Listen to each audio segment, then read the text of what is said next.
How in the world did we get here? 5 minutes after the hour. Happy voting day. Welcome to the Glen Biegel Show, and it's my pleasure to be with you. Love to hear from you. Tell me how you decided that you would vote. Not who you voted for. You could tell me that too, but what drove you to the polls? What was the issue that you have been thinking of that said, this is what is going to cause me to go vote? Is it the stuff that's come up here in the last week? Is it the stuff that's been present ever since Mark Begich took over the helm and signed 6-year contracts? Well, actually, he signed 5-year contracts. Was claiming that signed 6-year contracts. Was it wanting to continue the legacy of the current Mayor Sullivan? Or maybe on the other side, that you want all that undone. You want those big contracts, large raises to continue, fewer police perhaps. I mean, tell me what it was. 569-1080, 357-5868. The part of the current battle between the ultimate left-wing establishment candidate, Ethan Berkowitz, and the most unlikely mayoral candidate that I think we've seen in, ever? Can I say that Amy Domboski is the most unlikely mayoral candidate ever in our town? Ever. And I've been here my whole life. We've never seen a candidacy like this. I think we have seen plenty of politicians like this. You think Amy Domboski is different than Mayor Fink? Or Mayor Sullivan? Or Mayor Maestrom? Come on. Well, you tell me how. I'd like to know how. So it is one of the oddest debates and discussions, because I'll tell you what most people would say is, well, I have no idea. Maybe she is, maybe she isn't. I don't really know her all that well. This is what the media has been playing. Berkowitz, by the way, has zero experience in municipal politics. Zero. Now, of course, he's got Begich's bench. So he's got a deep bench, right? So it's Begich's bench because Berkowitz has zero experience in municipal politics. You're listening to the Glen Biegel Show here, by the way, KOAN and KVNT. Tell me how you voted, how you decided to vote, what drove you to the polls, what was the issue that you finally said, all right, I got to go. I have to make sure that A, B, or C happens. This is why I invest my time in politics. Voting day, Cinco de Mayo, going on right now. The most unlikely, so it's Berkowitz's bench, right? Begich's bench, Begich, Obama, Berkowitz. There's nothing that those three disagree on. Obama disagrees with nothing from Berkowitz. And yet you have Jeff Lanfield, who now supports Obama. He supports Obamacare. He supports increased taxes. He supports unions. It's amazing. It's literally amazing. I am going to demystify all of it. Are you ready for that, Bonnie? Are you sitting down?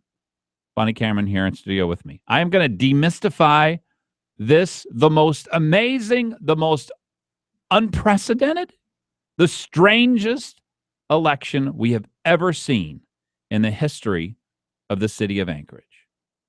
And so that's my job today. I look forward to talking to you about it. I really do want to hear what you think is going on here. Why did you go vote? Most people would say, what? There's an election? I'd never heard there's a runoff? What is it for? Dog catcher or something? I mean, are we who are we electing? I have no idea. And most people, that's where most people would be. But that's not where we're at right now. Where are you at? Are you ready for Day Mayor? Oh, yesterday I was told was the Star Wars Day. May the 4th be with you. That's annoying. It is annoying, but I should have mentioned it. It's very important. It's an important day in a lot of people's lives. There's no doubt about it.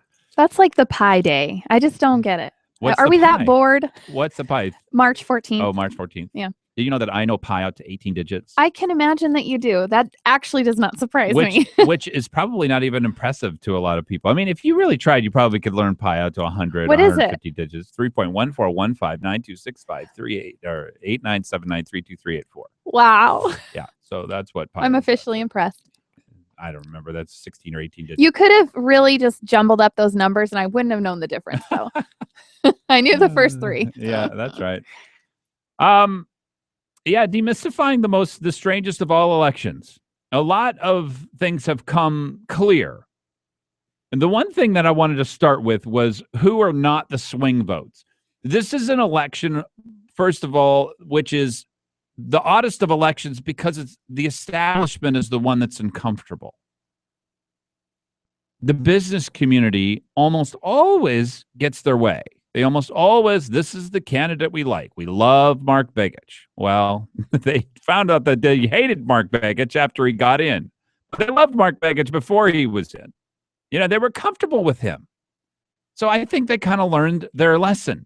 They learned how dangerous it is to elect somebody because what you end up with is a less safe city because he increases the cost. Mayor Sullivan was on yesterday, said each police officer now costs us $150,000. $150,000, and they're going to retire after 20 years, millionaires. Come on. Really? I got to justify that? You have to say that I'm the one who's being cruel here to our best, to our boys in blue. You know of anybody other than I don't know, a general who's paid $150,000 a year? I guess that's paying benefits. So yes, there are probably generals who are paid well over $150,000 in paying benefits. Come on, folks. Lots to work through. What is this race really about? How did we get where we are? That to me, and that's what I wrote my Facebook post about today. How did this race become the strangest race in all of Anchorage history? We've never seen it before. This is not a dog of a different color. This is something we've never seen. I saw it on Mulberry Street. Would be very proud of this mayor's race. And that is the honest truth of it. 569-1080-357-5868. The Glen Biegel Show, Bonnie Cameron here as well. Love to hear from you. Why did you go vote? Did you know it was an election day? We are voting for dog catcher today. So if you are, if it's important to you who catches our dogs, you can vote today. Stay tuned.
What was that?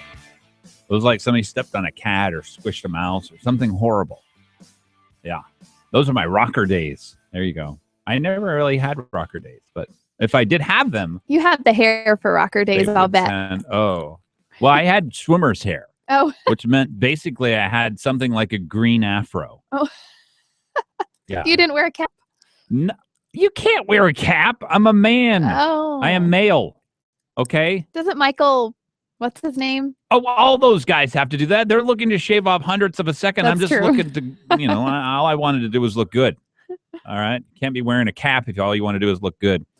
569-1083-57-5868.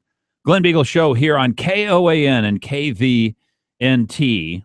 Got a report of a strange complaint from Anderson, as he's known. I know him as Tom Anderson, but he refers to himself as Anderson. Listen, Anderson. I think he says Anderson. The Tom Anderson Show. I love it. Okay, he complained about this, that I don't call him smart. He says that I say that he's funny and that he's engaging and that he has a great amount of experience. You know why I don't call other people smart? Why? Because smart is not a valuable attribute. I'm not looking for smart people. I could care less. I mean, Rush to me was not brilliant on air because he was smart. It's because he was wise, because he understood human nature and he would look at things and reveal them to us so that we could understand them too. Yeah, there's definitely a difference. I have friends that were, maybe valedictorians, but they have no street smarts and they have no common sense and they've made the worst decisions with their lives. And they're still my friends. And they were your friends.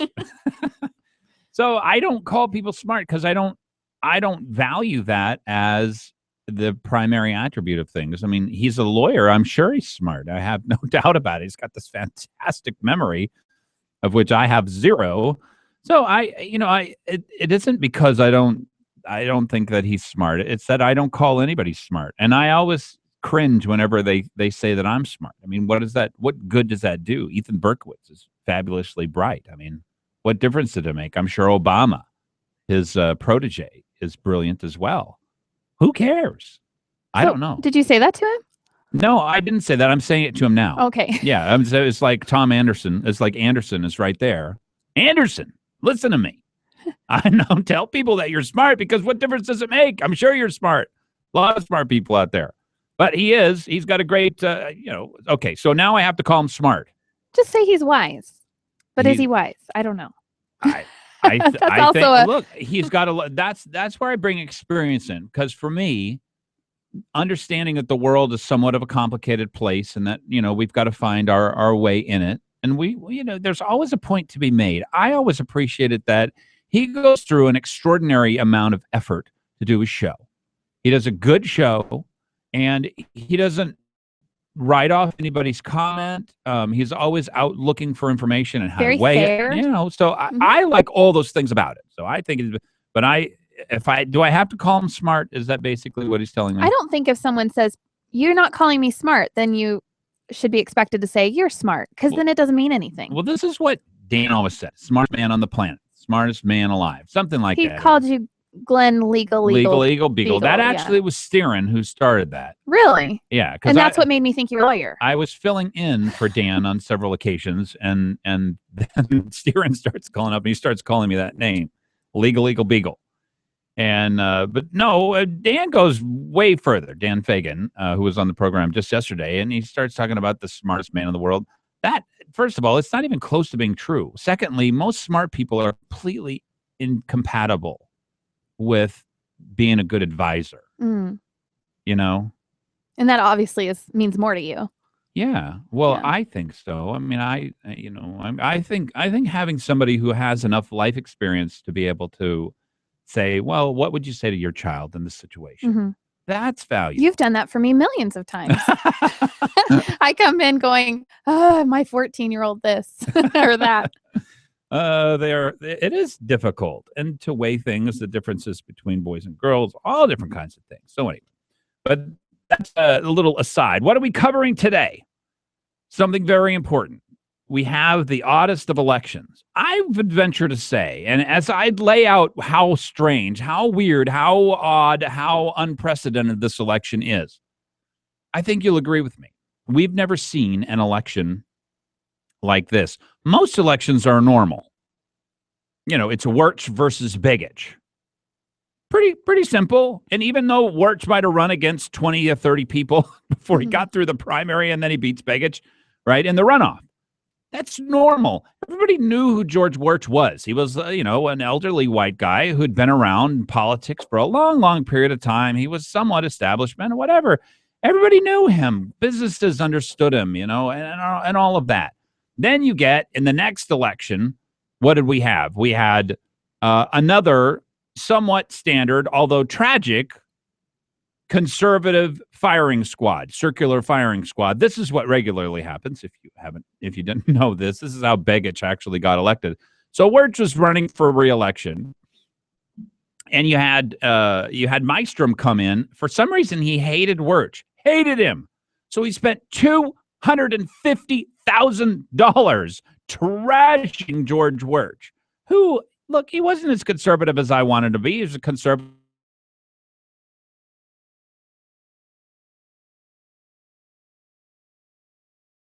with his total vendetta. He'd gone out, he'd fundraised, and he trash-talked them. Maestrom did, all up and down. By the way, if you want to point to how did Begich get to be senator, this election for mayor, Maestrom elected Mark Begich senator 3 years later, or 6 years later. So that's the story, and that's normal, because what do conservatives do? Well, you didn't sign the exact contract that I would have signed with the unions.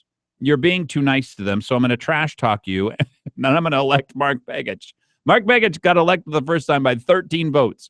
He got 45.06% of the vote when they changed the voting requirements. They changed it from a majority vote to 45% of the vote. And then Begich wins by 13 votes over 45%. It was brilliant, and it applied actually to that election.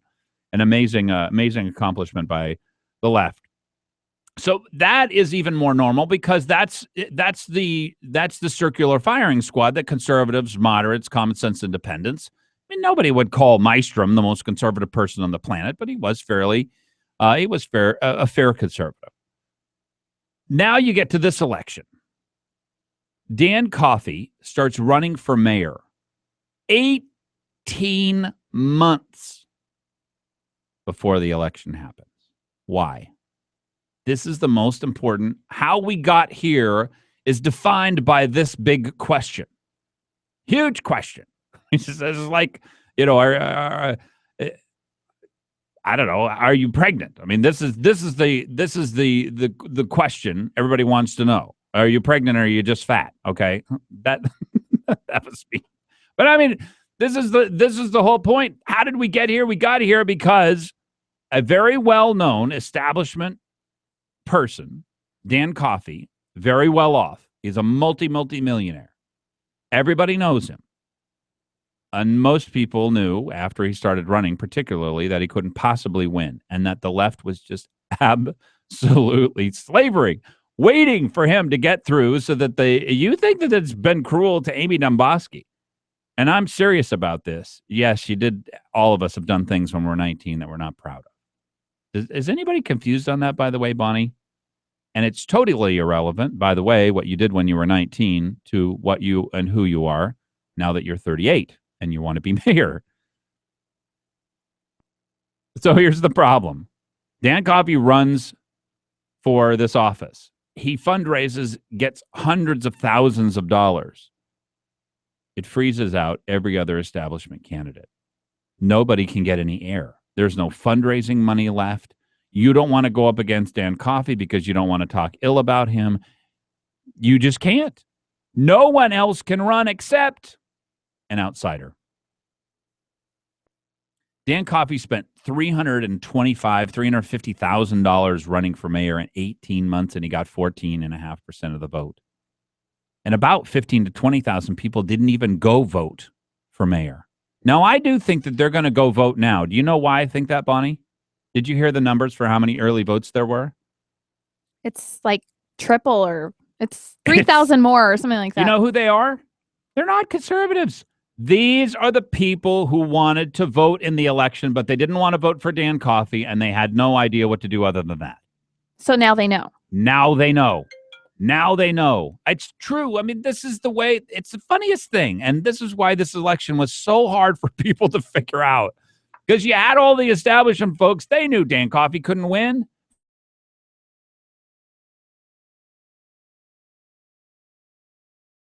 Dingman pointed out Hal Crow had the brass to come out and call him out in a debate. And Amy Dombosky sent one flyer, one single little flyer, that called out that there might be some difficulties. You know, you had the butt dial, and you can laugh that off as, but the problem is that they got Joe Miller on getting a $50 fishing license for $7 because he didn't have a job, and they played it for 39 days on the front page. You don't think they'd have nailed Dan Coffey to the wall for the butt dial? They don't think they'd have nailed Dan Coffey to the wall for what Mike Dingman wrote about he couldn't win.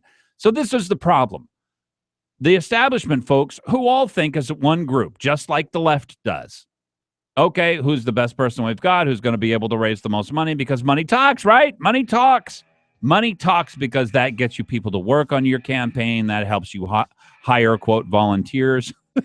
That gets you a big paid staff. Money talks. So Dan Coffey froze everybody out. And that leaves us with what we'll cover in the next segment. In the strangest race that Anchorage has ever seen in the whole history of our town, Amy Dombosky, a fairly unknown person in politics, gets all the way to run against one of the best known, best financed, most powerful left-wing activists that we've ever seen in the state of Alaska. You're listening to The Glen Biegel Show, KOAN, KVNT. Stay tuned.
25 minutes before the hour.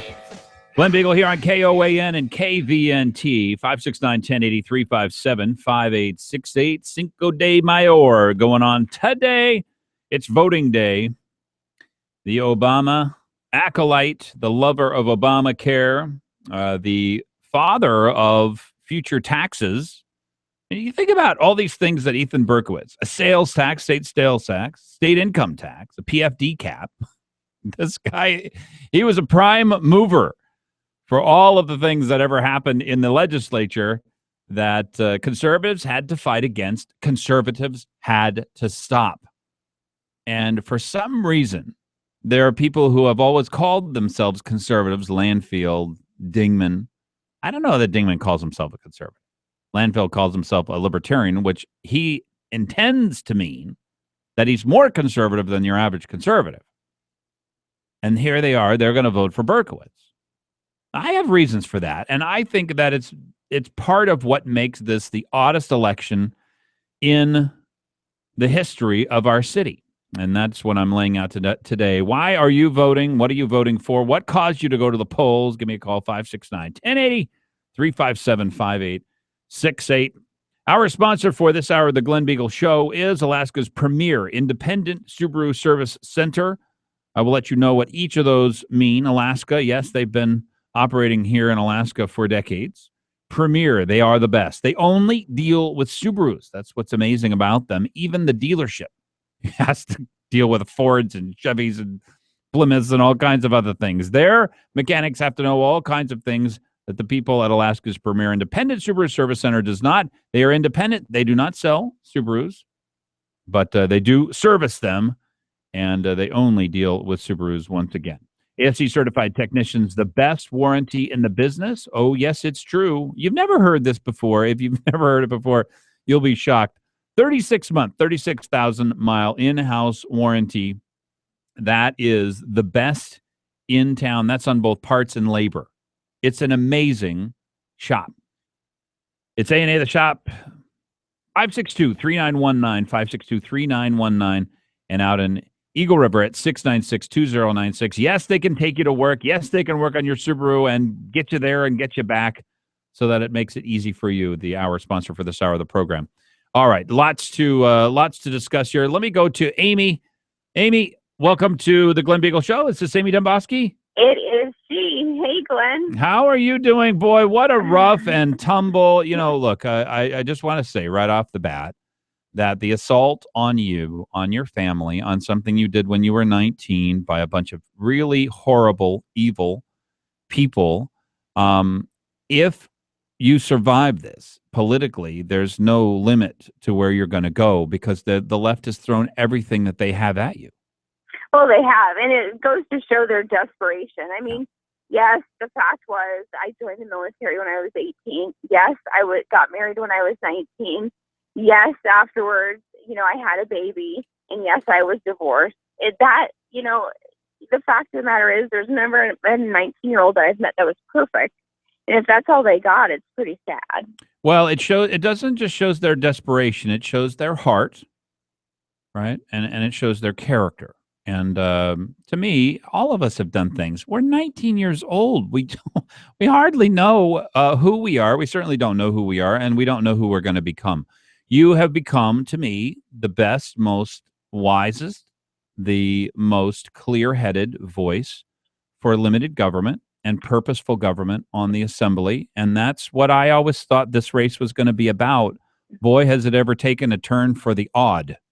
Well, it has. And, if people watch my campaign, I focus very heavily on the role of government. I focused on taxes, limiting those taxes, potential economic development. I focused on a lot of the issues, and yet the media has this fixation with some of these social issues, and they kept pushing that narrative. And in my opinion, it was a distraction because they knew their candidate couldn't speak on the topics at hand. Well, that's been demonstrated, by the way. Bonnie points all this out, that when you are in debates with Berkowitz, I'm going to need to study that. I really need to have I need to have a group of people come together. I'm going to look into that. I know that that's very important, and I'm for low taxes too. No specifics. The guy doesn't make any sense. He's never even thought about municipal government. Exactly. And the fact is, when he began to run his platform was expanding pre-K education. And then quickly his platform became, I believe, public safety, infrastructure, and education. It just so happens it was exactly my platform. And throughout debates, I would tease him. I would say, boy, you're lucky I'm in this race for you to have nothing to say. Pre-K education. How about that? That's the booty call for the educators' money.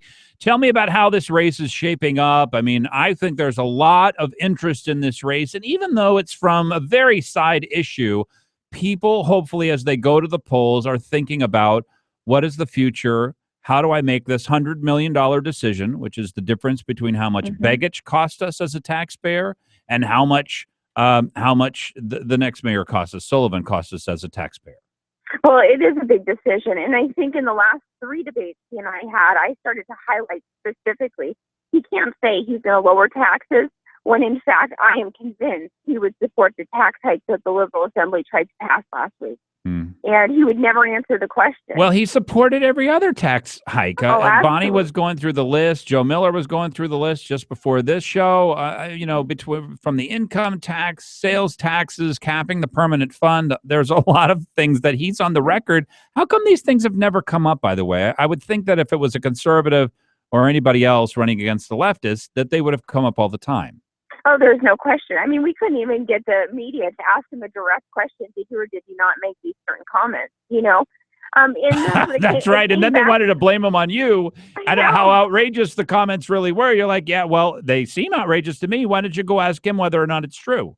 Exactly. But that, again, was not the narrative. And that's why I say, there really is a clear choice here. Do you want a candidate who can have a steady hand and will get us through these tumultuous waters that are ahead?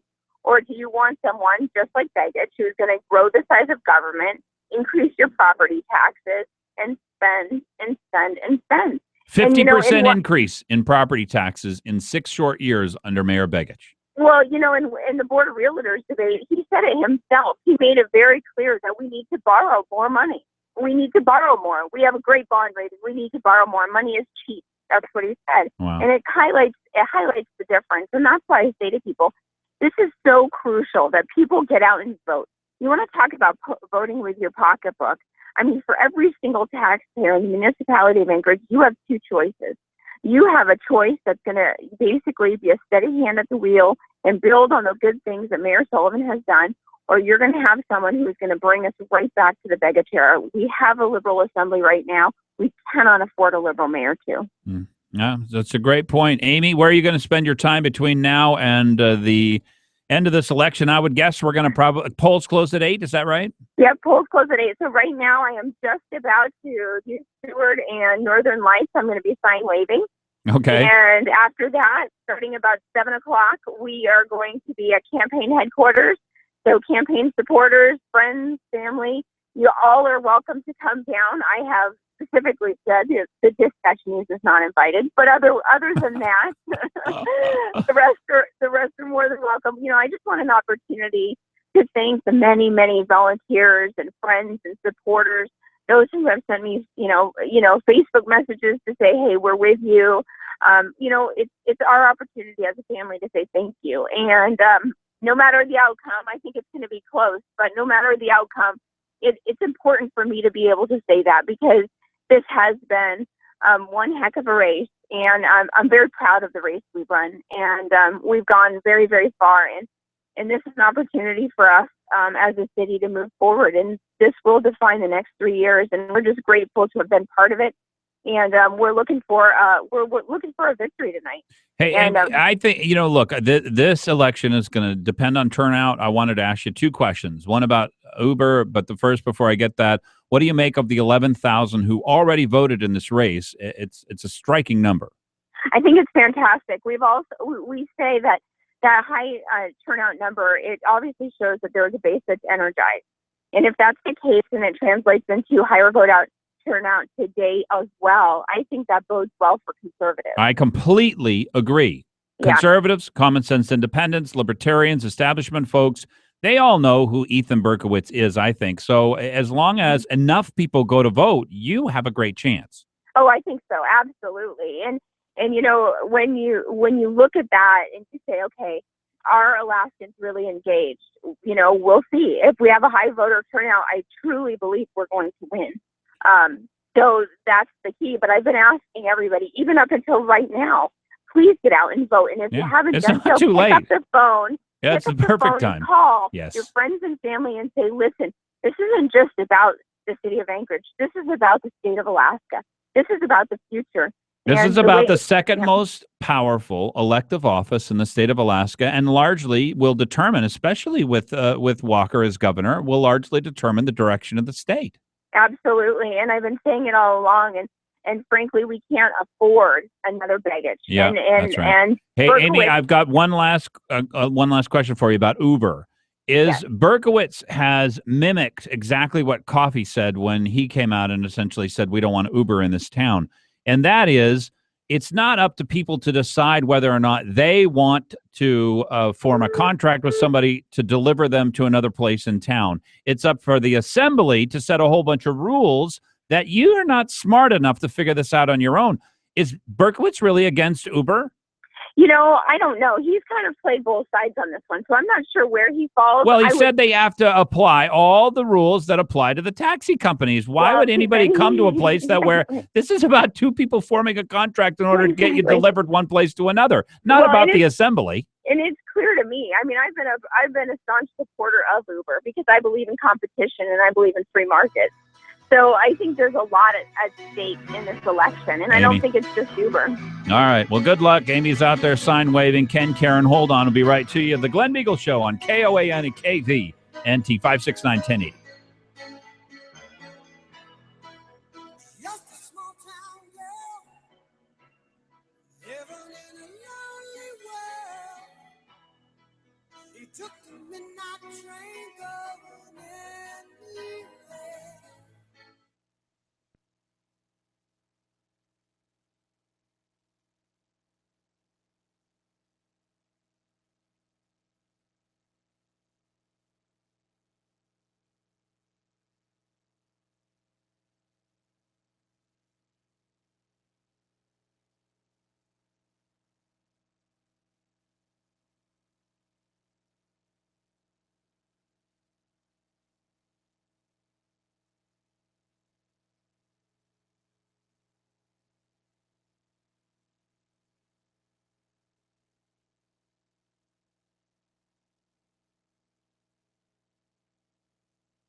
Oh, isn't this just adorable? A cute little election.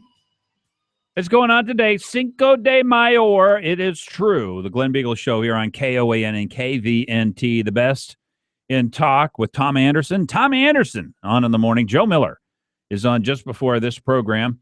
And here I am. Actually, Joe Miller is just on KOAN, not on KVNT. We are on KOAN and KVNT. My pleasure to bring you the news and the reality of life. Let me tell you about Country Financial. If there's anything that a person needs these days, it is some kind of financial security. With the level of debt that is being had around the world and the unrest that we see across the world, it's time for you to make sure you have financial strength in your own family and that you're well taken care of for the future. Protect your auto, your home, your life, and your future. Country Financial, 13 locations all across the state of Alaska, and that means you will be sitting across somebody who is an expert in helping people decide what is important to them, what they're going to protect against, and how to have a retirement that they deserve. Give them a call. Go find them online, countryfinancial.com or 866-COUNTRY. And as Bonnie, only Bonnie knows this, country is spelled COUNTRY. Back to the phones. What do you think? What drives you to vote in this election? 569-1080, 357-5868. Appreciate Ken and Karen for holding so long. Ken, welcome. Hey, how's it going? It's going well. Boy, you're on the cell phone and in your car. You are truly we are graced to have you.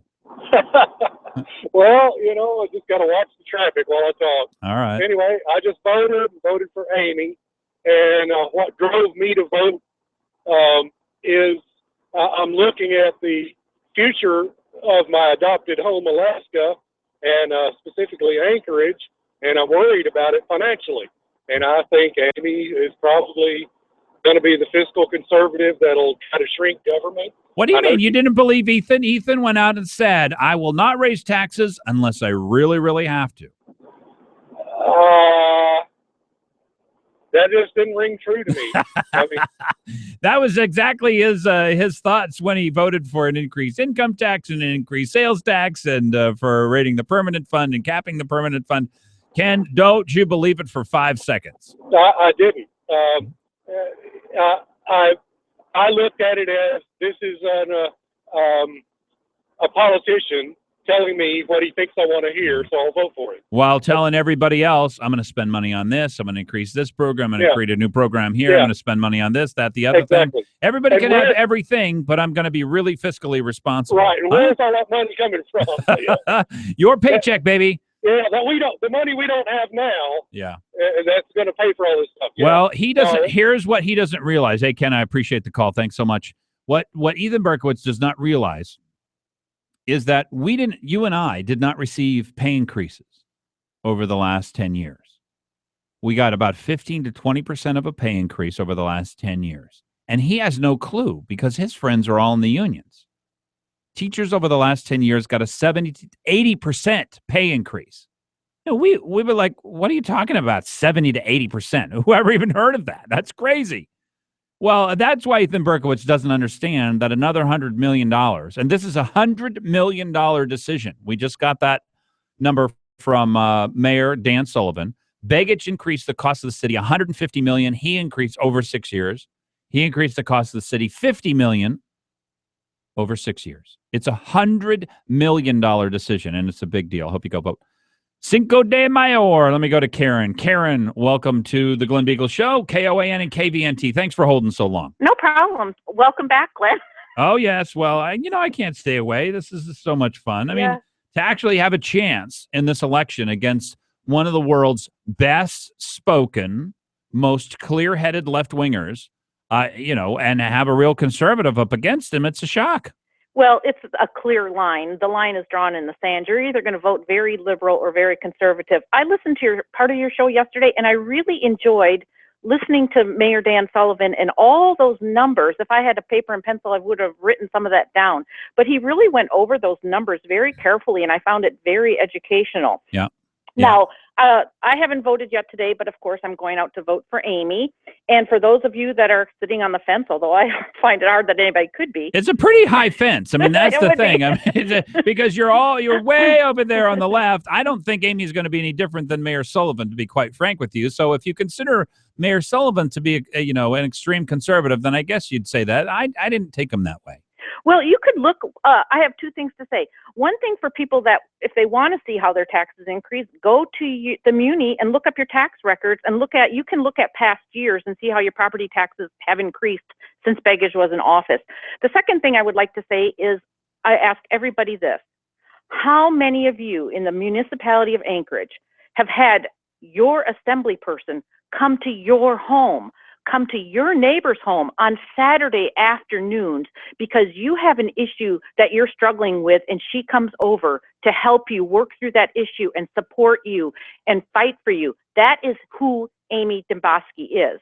I see Berkowitz is just another politician looking for another power seat. That's how I see him. Well, Amy he's has not a just servant's another heart. politician. He's a really good politician. Yeah, but Amy has a servant's heart. Amy That's right. is literally there to serve, and I have past experience that proves it. Yeah. Karen, I've never seen anybody work harder on the conservative side. You see it in Kathy Giesel, but Amy Demboski is in that same vein, really going above and beyond. And if anybody's earned at least the right to have your vote, I do think it's Amy Demboski. I don't think Ethan has earned that right. He may have a great team around him of left-wingers, but certainly he doesn't have the experience to run the city. And that has come out through the debates, and she really nailed him on that KTVA debate the other night. What was your favorite part about it? Oh, about the 5.6% tax, and she just kind of cornered him, and he went on, and she goes, that just goes to show you don't know what you're talking about. Oh! That was perfect, because he didn't understand that was the Liberal Assembly's 5.6% increase. Right. It had nothing to do with the mayor, and she, in fact, came out and said, I hope the mayor will veto that. Wow. Well, it's a great point, and I appreciate the call, Karen. Yeah, thank you so much. Bye-bye. Here's the one thing that's come up. Karen brings up a good point, and so does Ken. We have right now, if we elect Berkowitz as the mayor, we already have a left-wing assembly. So there's not going to be any balancing this power out. I mean, how do you libertarians believe this is going to turn out and not be a totally left-run city? Upon what do you make that claim? At least if we have a conservative mayor and a liberal assembly, at least there's some kind of balance in sharing of power, and we can move at least a little more slowly, can we say? Ethan Berkowitz didn't even understand how the mayoral veto process and budget process works. What more needs to be said 2 minutes before the hour? Glen Biegel here on KOAN and KVNT.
Happy voting day. It is Cinco de Mayo. So just before you get drunk, go out and vote.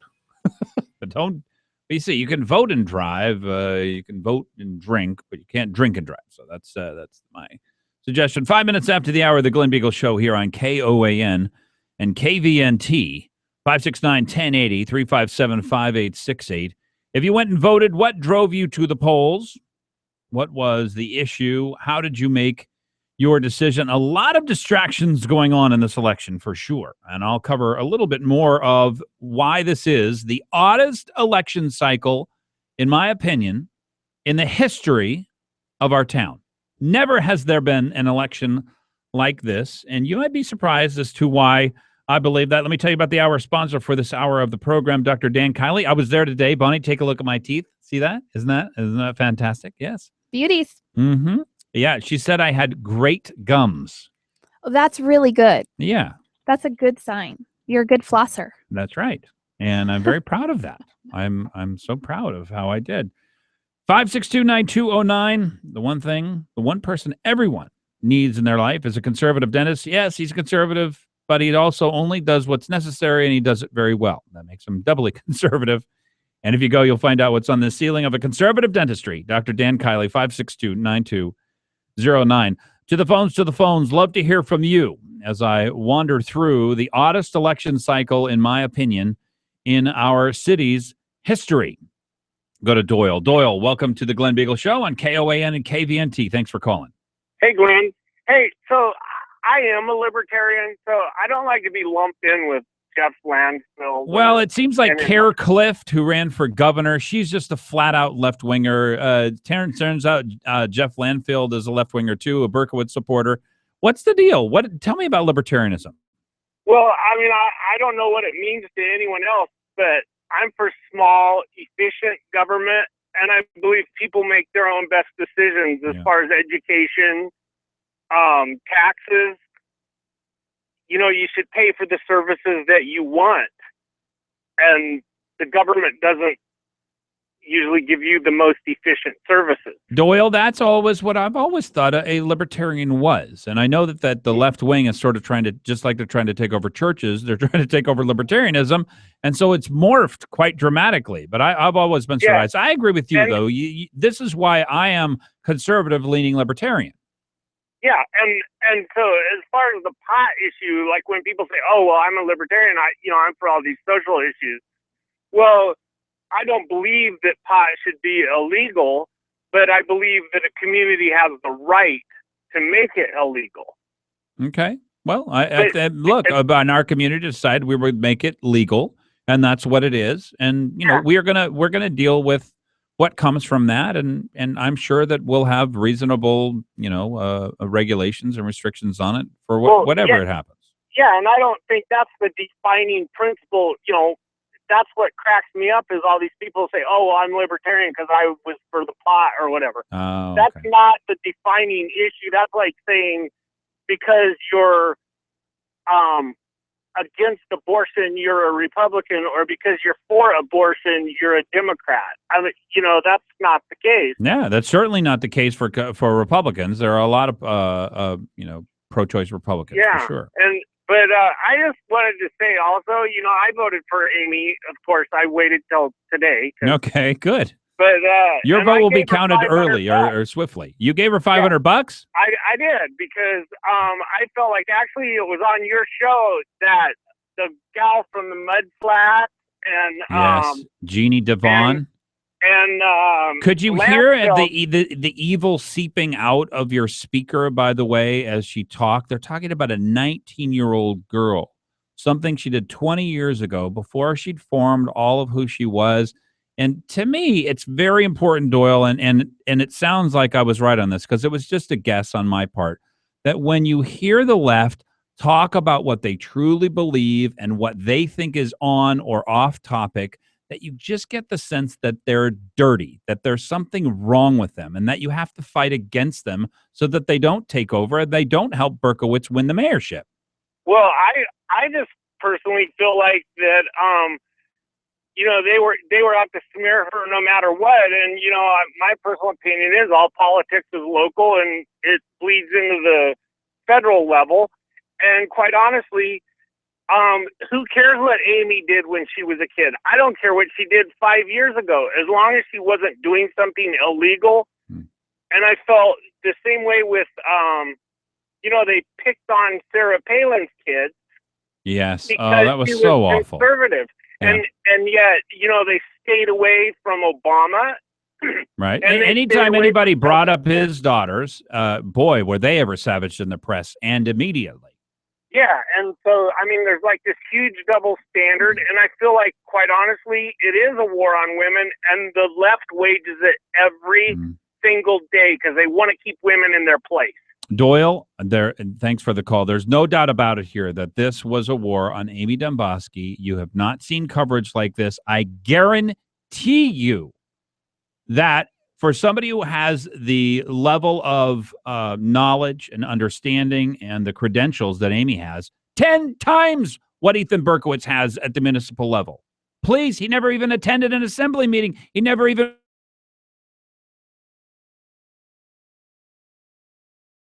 lead a community council. Let me go to Michael. Michael, welcome to the Glen Biegel Show. Nice to talk to you. Hi, Glenn. Thanks for having me on. I guess you got the libertarians lined up here. Oh, well, how about that? Look, if people don't know this, I've been on this for a long time, knowing that because the schools are telling people personal liberty, that conservatives were going to eventually lose a lot of power, and that in order to have limited government, libertarians and conservatives and common sense independents and establishment folks who don't believe in unlimited government all had to come together in order to beat the likes of Ethan Berkowitz. That's where we are right now, Michael Chambers. You're exactly right. And Glenn, I wanted to emphasize that one of the particular reasons why I voted for Amy is that Ethan came out right in the election cycle and indicated that he was a social libertarian. And I started scratching my head immediately. And in fact, he sounds like a social leftist as far as I'm concerned. Well, hold on. I got to get your take on him saying that he would marry his own son. That's a pretty extreme position. I'd like to get your take on that, Michael Chambers. Stay tuned. You're listening to the Glen Biegel Show here on KOAN, KVNT, 569-1080 and 357-5868. Stay tuned.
16 minutes after the hour, the Glen Biegel Show here on KOAN and KVNT.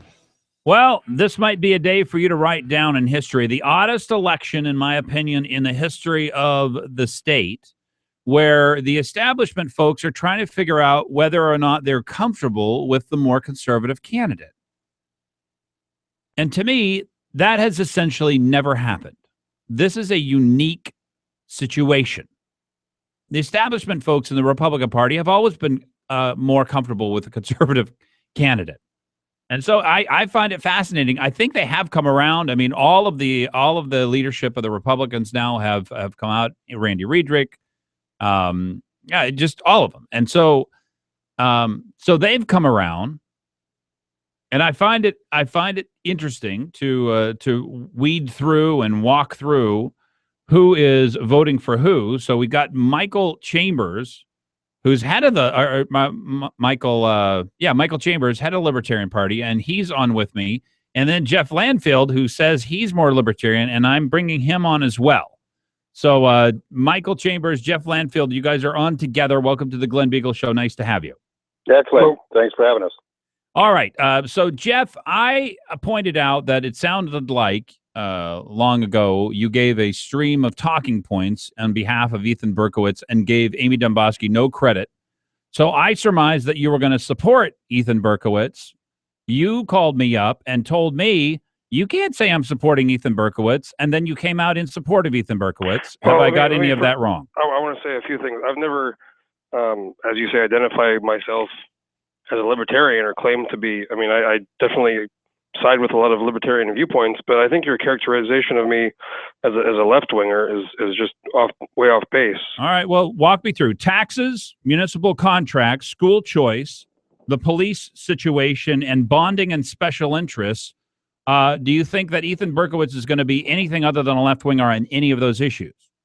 Well, I hope he is going to do the right thing, and I probably don't agree with Ethan on some of those things. But what do you support him for? I mean, I'm fascinated. It's very clear. It's very easy. Okay, and that is Amy allowed her campaign. She lost control of her campaign, allowed it to be, I think, hijacked by very unreasonable people who have done bizarre things. And if she can't control the campaign, how can she run the city? The mayor appoints the CFO, appoints a city manager, appoints boards and commissions. The mayor has to be an executive, a manager. Okay, all right. Well, no, I understand your objection. That's my objection. I hear your objection, and I'm going to walk you through why I find this ridiculous. Are you ready? Sure. Did Amy Dombosky ever bring up LGBT issues? I'm not, Glenn, what I'm talking about. Whoa, come on. Bring it up. Okay. She did bring it up. She did not say that she was going to veto any LGBT issue, did she? She said she would veto the thing if it came around. Well, yeah, but that's about a specific issue. But the one that took heat, though, was from a supporter who just made up the line. It wasn't her campaign. Her campaign never put that out. The thing is, she should have answered many of these questions differently. So you're saying that her supporters can't say whatever they want to say. That's what I hear you saying. She showed me that I don't think she's ready to be the mayor. Okay, if a supporter comes out and says something that you may or may not disagree with, what do you expect the Amy Dombosky campaign to do? Let me ask you this question. The guy, Cale, who was running her campaign when she was in the primary, who did a pretty good job. Yeah, Cale Why Green. was he booted, and why did all of these new people come in and take control of her campaign? Why did that happen? Why didn't she disavow groups like Alaska Family Action, who put out a picture of the Nazis, and say Ethan Berkowitz is against religious freedom? Well, she never disavowed that. He obviously is against religious freedom. So you put a picture of the Nazis? No, I don't think you ever put a picture of the Nazis. Well, they did that. And there's many other examples I could tell you about. Okay, well, look, here's what I think, Jeff. I'm gonna be very honest with you. I think you have an anti-religious bent, and I think that has clouded your view as to who is the more conservative person and who is better capable to run this city. Well, and as a result, you are supporting Begich version 2.0, which I could not ever have imagined you doing. Well, you'd be surprised the amount of people who are conservative people who have told me the same thing. So I'm not the only one. And I think told you that. No, look, I think there's a huge anti-Christian, anti-religious bent in our society. I'm not anti-Christian. That's what I'm hearing. Well, that's not. I'm telling you that I'm not that. Okay, I was raised in a religious home. My problem comes when religious people who associate or identify themselves as very religious do and say things and get involved in issues and like putting out pictures of a Nazi or. Okay, that's what I mean by anti-religious. That happened, Glenn. No. Well, what you're saying right there is saying that Amy has some responsibility about. I mean, Jeannie Devon, who was on the program with you, talked about Amy Domboski when she was 19 years old. She talked about a document that was forged. She talked about it when she was 19 years old. Was Amy Domboski ever prosecuted for that? Well, I think a lot of people don't get prosecuted for those things, but that was, I think, a relevant. I don't think so. Point. And she didn't say anything about other than that document. The other article, the crazy article, wasn't Jeannie. Jeannie talked about property that Amy owns that she should have disclosed over in Willow. That's relevant. Most of what Jeannie wrote, and I'm not saying I agree with even all of it, but she wrote things that were, I think, relevant to that spoke to Amy. I don't think so. I think they were attack on a woman when she was young, and I don't think they were relevant at all to the campaign. Well, when you identify yourself with certain groups, and when you act as this extreme social. She didn't act as an extreme social conservative. That's not what she did. Jeff Lanfield, do you know what the vote was on Prop 5? Well, it doesn't even matter to me, Glenn. Prop 5 is coming up, and you're talking about her as an extreme social conservative. It lost by 64%, Jeff Lanfield. If it's coming up, I haven't heard anything about it. You're the first person I've You're wrong. I brought it up to you on the phone when we talked about this 2 weeks ago. Glenn, can I jump in here? Well, I'm shocked. Jeff Lanfield, you'll never be called a conservative ever on this show. Not ever. Not under any circumstances, because you are voting for Begich 2.0, a person who has absolutely no conservative credentials whatsoever. And I don't find any of your objections to Amy to be reasonable or rational or even fair at all. Well, we can disagree, and I mean, I'm calling you, and I'm willing to have a conversation, but you don't have to call me a conservative. I'm not going to call you a conservative. Look, I'm not going to call you conservative because you're supporting Ethan Berkowitz. You understand the importance of that? This is the second most powerful position in the state of Alaska, politically speaking, and you're supporting the most left-wing person we've ever seen run for this office. The bigger question we should ask, Republicans should be asking themselves is, of all the people in this city, we end up with somebody who's, I think, just so unqualified and who's done such a poor job. And Ethan Berkowitz is more qualified. Excuse me. Can we talk about Republicans for a second? Why are we? I explained this earlier in the show because Coffee ran. He started 18 months before, and the establishment didn't want to go around him. They knew he was unelectable, but they didn't put anybody else up because he'd sucked all the money out of the race. And he got fourth out of the. I agree. Look, nobody went out to vote for him, but 11,000 people have early voted, Jeff. Well, if this was done right. If we had better, what do you mean done right? Dan Coffey had every right votes to run for this office. And that should have been dealt with. But I'm saying all those votes. I don't even understand what that means. All those Hal Crow, Amy Coffey votes should have gone to the person in the runoff, and they aren't going to do that. That's not going to happen. No. Hal Crow doesn't. He's a total. There's nothing that Andrew Hal Crow and Ethan Berkowitz disagree on, other than perhaps a couple of words of vision. That's not true at all. Well, tell me what they disagree on. Oh, I'll be fascinated to hear this. Well, you should talk to them, but I think Andrew has very different fiscal views. I think Andrew, what, he's not going to sign contracts with municipal employees that favor them. Okay, you have to. First of all, we have contracts, we have unions. I'm not a big fan of a lot of what goes on in those unions, and when yes, you are, because you're voting for Ethan Berkowitz, who is a huge fan of unions. No, Glenn, it's so you make it so black and white. It's not black and white. Okay, I'm lost. We are electing a mayor. The mayor has promised various people, has supported. He's got PAC money by the tens of thousands of dollars. Just the person you ran against when you ran for the Senate, you complained about exactly the same thing, Jeff Lanfield. I'm totally confused here. Are we electing a mayor or are we not electing a mayor? Well, we are electing him. We are electing a mayor. Okay, I'm totally lost here. You say that you're not for unions, but you're going to support the most union-backed candidate we've ever seen in the history of our city. What are you talking about? I'm very concerned about a lot of what happens in these unions, but they exist, Glenn. You're not going to just get rid of them. But do they run the city? We're not talking about ending unions. We're not talking about getting rid of them. We're talking about whether they write the contract or don't write the contracts. That's all we're talking about. Don't you think the Begich contracts were outrageous? Yes, I do. I do think that. You must see and hear in my voice, Jeff Blandfield, that I don't have the slightest clue who you are. Well, and that's fine, Glenn. I'm not sitting here to explain to you who I am, but I'm trying to explain to you my position. And when the votes come in, I'm telling you. You just claimed that Amy Dombosky has less experience at the municipal level than I said Berkowitz. that I watched her campaign, and I saw what happened, and I saw many. What you saw was the media made. playing her campaign for exactly what they want you to see. This is the media. It's not her campaign. She wanted to talk about infrastructure. She wanted to talk about public safety. Right, those are the things that she repeated over and over and over again. A laser focus on spending. There's so many more things. I think you know me better than that. That I just only pay attention to the media. I watched this. I went to many debates.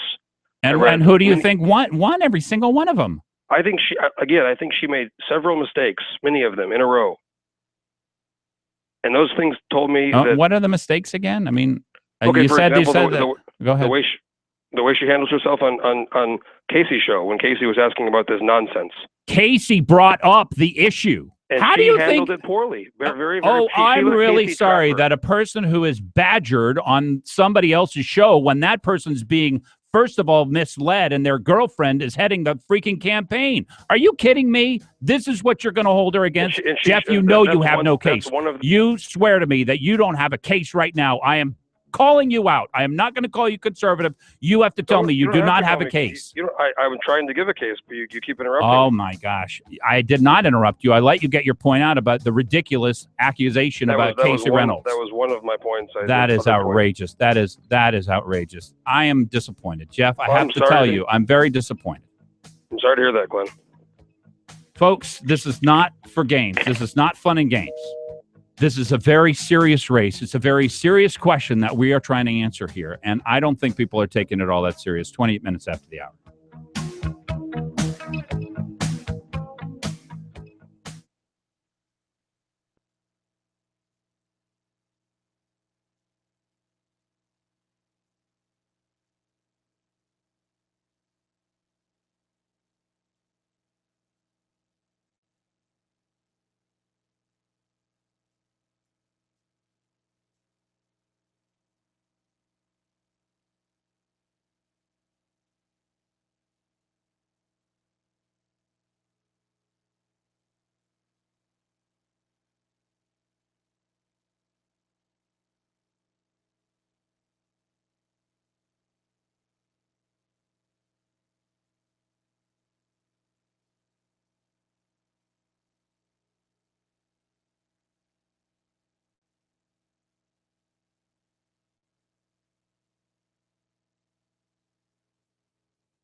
"25 minutes before the hour, Glen Biegel here on KOAN and KVNT. That is what we refer to as an adult conversation. And adult conversations can get very heated because the things that we're talking about are very, very important. The difference between supporting Amy Demboski, which is a continuation of the previous mayor, and supporting Ethan Berkowitz, which is a return to Begich version 2.0, Obama. Did you know, by the way, that Ethan Berkowitz literally danced in the street? I got personal eyewitness testimony from Ethan Berkowitz's his neighbor, who watched him dance in the streets after Obama got elected. Michael, give me your thoughts there on that discussion. Was I over the line, by the way? Did I take it too far? You had me in a three-way, and I really appreciate you just going, because I was sitting back and enjoying the heat, Glenn. I think you did an outstanding job. Well, it's important. I don't want to try and cut people off, and I don't want to put words in their mouth. Well, the most important thing is, Jeff went on Facebook today, and he took a picture of his ballot where he voted for Ethan. And when it all boils down to it, he said that the reason why he voted for Ethan is because he's the most fiscal conservative. And so he said it right out of his mouth. He considers that Ethan Berkowitz is the best for the job because of his physical conservative nature. And I just don't see that. Well, that is absolutely untrue. There's no doubt about it. And I guess, look, we can all be deceived. But sometimes we want to be deceived. I think he is covering for something else that he doesn't like. I think they're just the things that he mentioned on this program, which literally have nothing to do with running a city. Literally. No, I agree wholeheartedly. All right, Michael, I gotta hold it there. Thanks so much. 357-5868 and 569-1080. Let me go to Todd. Todd, thanks for holding so long. Hey, Glenn. That was fascinating, and I think what it is that Jeff wants to be a fiscal conservative, but his social liberalism has captured his mind and his heart. And he's going to rewrite what the other people are. Because to say that Ethan Berkowitz and Amy Demboski are equal fiscal conservatives, that is an outrageous claim. But to say that Ethan Berkowitz is more fiscally conservative, that is just complete insanity. There's no way to justify that. Right. I mean, he lives a certain lifestyle, and I think he wants to justify his lifestyle. But, we are turning more libertarian. This is why it bothers me so much. Nobody cares about how Jeff Landfield lives his life, okay? Live and let live. Go for it. Well, yeah, I mean, everybody saw that. It was funny, right. But honestly, he should not have been kicked out of Walker's appointment process for that. People have to grow up. They have to learn that other people don't live like you do, and that's just fine. Right, but what's so sad is that he is letting the sexual confusion lobby group overtake his rational thought. I mean, to say that Berkowitz is more fiscally conservative. I mean, I asked Ethan on your show how long was too long for a public employee contract, and he basically gave the answer of, if you have a good one, indefinitely. Yeah, he said 10 or 15 years. Sometimes you sign sports contracts for 10 or 15 years. I would expect that he will write contracts for 6 years after he leaves office, just like Begich did at Begich and Klayman. Yeah, and last comment, and then I'll move on other callers here, but I have not seen any Berkowitz supporters out waving signs today while I'm driving around Anchorage. But there are a ton of Demboski sign wavers out there. So if Ethan does win, it certainly won't be because the grassroots got out and engaged in the political process. I think they're embarrassed by Ethan Berkowitz. I think they're shocked by what he had to say. And I think a lot of people are going, well, gosh, am I really that liberal? Am I that liberal? And that's the question that people like Jeff Landfield have to ask and answer for themselves. Let me go to the phones here. Bob, welcome to the program. Thanks so much for calling. Yeah, Glenn, I love listening to your show, although I don't get to listen as frequently as I'd like. Oh, come on, make the effort. I know, sorry. But you were saying that the elections, this cycle has been kind of strange. I'd like to get your comments on Liesl McGuire. I mean, has this lady lost her mind? I was racking my brain. I actually asked somebody on the inside today something very specific, Bob, because I was completely confused by Liesl McGuire. She said that Ethan Berkowitz works across party lines on things, and I asked the person, what is she talking about? And here are the examples that they gave. Remember when we were trying to get in, or the Republican-controlled House was trying to pass an income tax, and Ethan Berkowitz worked with Republicans to try and pass that. Right? Some Republicans, there were just a few, but I said, well, that's not an example of him working across the lines. That's an example of the Republicans crossing the line and working with him. And then he said, well,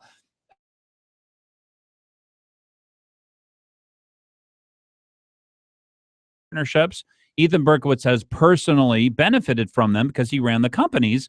And so he supported these public-private partnerships where there was public money given to a corporation to provide like wind power or whatever to some. But I said, well, once again, that's not him leaving his left-wing credentials. That's conservatives moving across the aisle, perhaps, to work with them. So give me an example, any example of Ethan Berkowitz working on a conservative side of the aisle. I'd love to hear it. Yeah, come on. I don't think it exists. I literally don't think it exists. But no, I mean, you bring up a great point. This was a very confusing race for a lot of people because Amy Domboski is a woman. And women cannot defend themselves against the outrageous claim that she does not know what she's doing, that she's just arrived at the scene, that she got here yesterday. Oh, she hasn't been involved for 10 years in budget cutting principles and working on local boards and stuff. No, she hasn't been the most conservative assembly member and the hardest worker for the last 2 years. All those things don't count for anything for these people, and they literally will say whatever they can. Maybe there's like some kind of threat there, Well, look, I know the left can't stand conservative women. They hate them more than anything. It's like, well, I don't want to go any further with that. Well, but that's what I think it is. When I say threat, by like Lisa McGuire, I mean, she's supposed to be a conservative Republican, right? No, she's union backed, and that calls into question a lot of things, but she is pro-life. And so that gives you the sense that, she's sort of wandering all over the place. I don't know, Bob. Hey, it's good. It's a great question. And I don't know the answer. I don't know what she's talking about. Jim Minery, what a strange election. I have never seen anything like it. I promise people this is the strangest election that we've ever seen in the history of our town, for sure, because the swing groups are not the traditional swing groups, which are usually more conservative people, is usually the swing group. Will they show up? This one, the swing groups are independents, traditionally minded people about marriage, and the establishment Republican folks and the business community. How are they going to show up? So how did you play this? Walk me through this election in your mind. Have I got Jim? Yeah, this is Jim. Can you hear me? Yeah, I can hear you now. Go ahead. Okay, yeah. I'm fighting a little bit of a cold here, so pardon me for that. But you sound normal. Okay, good. I just wanted to comment, and we can have a conversation about what you just asked in a bit, but I wanted to comment on what Jeff Landfill had said regarding that Nazi picture, because it was on the site, and I just wanted to provide some clarity in terms of, it was a board member that posted that. We took it down because we didn't think it was inappropriate, but the concept, which is what Landfill needs to chew on, is that when Dietrich Bonhoeffer in the early 1940s, late 30s in Germany as a pastor started to try his best to rally pastors to say, listen, the government is taking over our institution, wake up. And when you see what happened in Houston with 5 pastors actually getting their sermons subpoenaed, that is something that wakes up the pastors. Here's what worries me, Jim, because I hope a lot of the true, normal, rational conservatives out there understand how dangerous the left is once they get a majority, that they literally do not care about your First Amendment, and that's speech, that's religious values. They don't care whether or not you can raise your children. There are a lot of things which go out the window. Jeff Landfill, in my mind, has some strange bent where he just doesn't like religious conservatives. That's what he highlighted over and over and over again when I asked him for examples of why Amy, but those weren't examples of what Amy had done. They were just examples of people who might support Amy and what they had done. Well, I can't remember if I've told this to Jeff specifically, but the founding fathers really had very little that they could agree on, and whether or not there's going to be a nationalized bank, a standing army. You can go on and on and on about what the founding fathers of this country disagreed on, but the one thing that they absolutely could agree on was that you cannot have liberty without virtue. That's the thing that the libertarians don't get. Unfounded liberty was not meant for this country. There has to be a moral and religious base. Otherwise, as John Adams said, our Constitution wasn't made for it. Yeah. It was made solely for a religious and moral people. And so to try to separate the fiscal and social issues, you just have to go as far as all of the businesses that have been closed down. So you ask the Kleins on the bakery in Oregon, or Baronelle Stutzman in Washington, who had her floors closed down and she's going to be in debt. Is it a social issue or a fiscal issue to her that she no longer has a business? There's no. Or is it a First Amendment issue? Look, these are their First Amendment issues, and the left doesn't care about them. They are going to change the world, and that's their job. That's what they want to do, and it's very frightening for a lot of people who think that your religion is your sacrosanct right. Hey, Jim, I know today's a big day. Now, just a couple seconds left. Yeah, we're just very thankful to have the privilege to be able to try to rally the troops and talk about first freedoms. And, I have a lot of faith in this city. Regardless of what happened, we still will continue to fight for our cause on all these different levels. But I have faith. I mean, we still have a couple hours, get to the polls, and hey, Jim, exercise your right. I appreciate it. Stay tuned, folks. God bless you.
10 minutes before the hour, Cinco de Mayo. I have a couple of clarifying statements to make about a few things here. We've had a rocket ship of a show.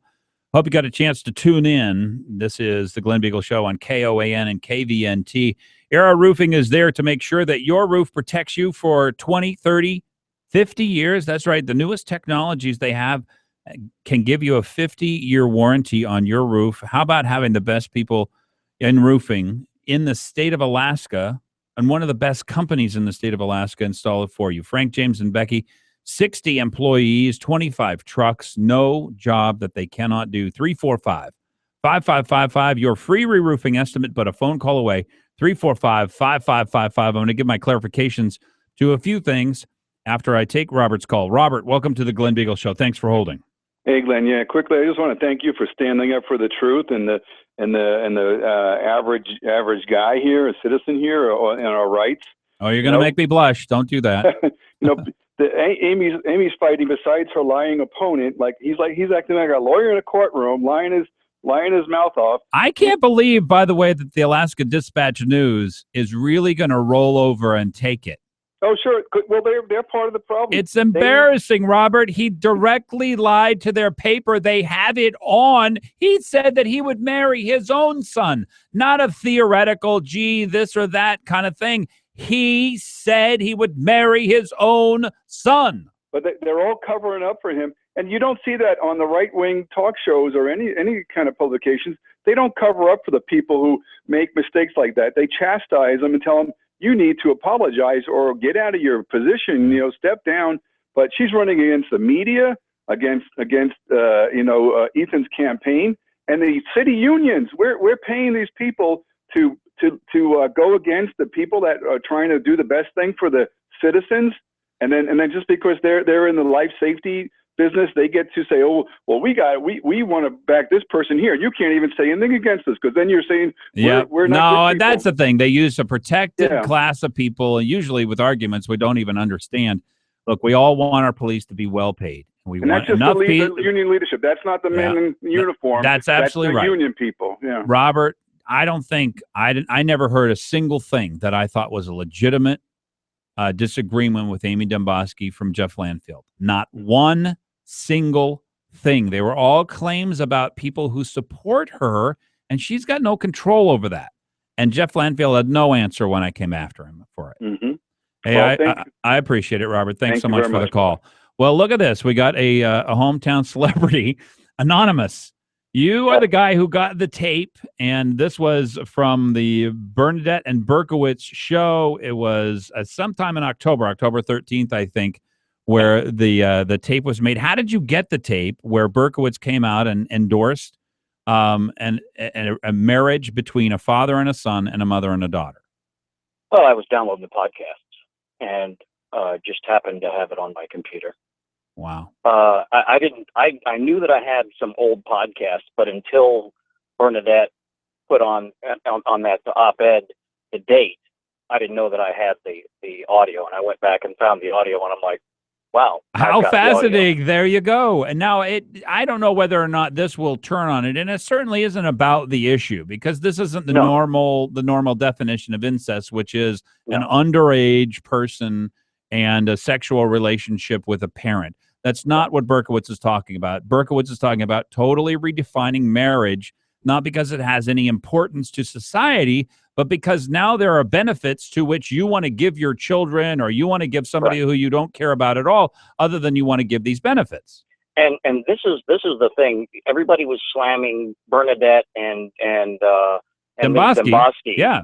And actually, at 13:43 of the original broadcast of that particular hour, Ethan Berkowitz is the first one to say the word incest, because they were talking about, would this be allowed? And he said, well, no, because the government has an interest in not permitting these types of incestual relationships. How about that? And by the way, it's very important for people to still realize, even though we're not talking about sexual intercourse, which could happen. I mean, it obviously could not possibly be outlawed that if you are related to the person who you've married, even though they're your son or your daughter, that you couldn't have sex with them. You couldn't outlaw that at that point. But here's what I thought was important about it. And we're talking with Anonymous, the actual person who got the recording of the Bernadette and Berkowitz show, where Berkowitz comes out, mayoral candidate Berkowitz comes out, literally says, I'm not making this up. I'm not exaggerating. He literally says he would marry his own son as a loving act so he could get the benefits to his son. What I found interesting about it was, and what was revealing about it, is that Berkowitz then went after Bernadette, tried to savage her, tell people that she was lying. Then and he actually lied to the paper directly and said, I did not say this, and it's a scurrilous thing to say. So he lied about it. Here's the thing. Sure, I will buy that he was just engaging in hyperbole. But today's hyperbole becomes tomorrow's normal. Oh, yeah. But my point about this all was, no, I don't think he would really want to marry his son. But what he was advocating was insurance or benefit fraud. Yeah, I'm going to marry somebody that I normally shouldn't be able to marry so that I can give them benefit that they would not otherwise be entitled to. Great And this is the guy that people are wanting to be the mayor of Anchorage. Yeah, doesn't that give you a little bit of pause that here we have this institution which is meant to further society and be for specific societal aims, and here he wants to abuse that system because it's all about benefits for Ethan Berkowitz, which is a sad reflection of marriage. That's not what marriage is about or its intent. No, absolutely. Great point. I agree. So. Anonymous, thank you so much for calling. I appreciate it. Thank you. All right. Well, there you go. How about that, Bonnie? Anonymous called us. Awesome.